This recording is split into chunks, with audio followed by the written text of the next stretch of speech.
ரிஷபராசிக்காரர்களுக்கு வருஷத்தினுடைய தொடக்கமே ரொம்பவே ஒரு அமோகமான வருஷமா அந்த 2026 இருக்கும் அப்படின்னு நான் சொல்றேன். அதுக்கு முக்கியமான காரணம் ராசிக்கு 2ஆம் இடத்தில் குருவினுடைய ஒரு மிகச்சிறந்த சஞ்சாரம் அப்படின்னே சொல்லலாம்.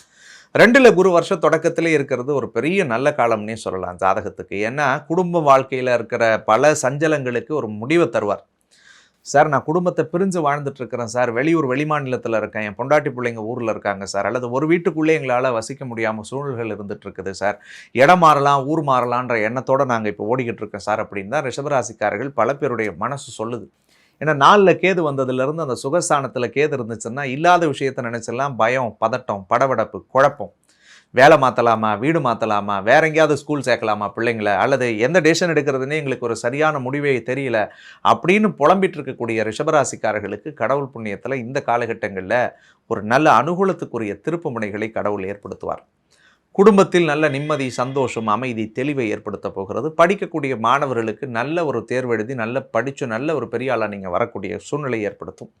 அதே மாதிரி தனவரவு மிகுதியாக இருக்கும் 2026. இந்த கடந்த வருஷத்தை கம்பேர் பண்ணும்போது நிறைய ஃபைனான்ஷியல் லாஸ் இருந்துச்சு போன வருஷத்தெல்லாம். நிறைய செலவுக்கே பணம் இல்லாத நிறைய ஸ்ட்ரகிள் பண்ணிக்கிட்டு இருந்தீங்க. ஆனால் இந்த வருஷத்தில் கடவுள் புண்ணியத்தில் நிறைய பணம் வச்சு நீங்கள் செலவு பண்ணக்கூடிய சூழல் உண்டு. எதிர்பார்க்காத தனவரவுகள் நிறைய கிடைக்கும். உழைச்சிட்டு கிடைக்காத விஷயங்கள்லாம் உங்களை திரும்ப தேடி வரும். உங்களுடைய அங்கீகாரம் உங்களுக்கு கடவுள் புண்ணியத்தில் ஆண்டவன் கொடுத்து உங்களை அலங்கரிப்பார்.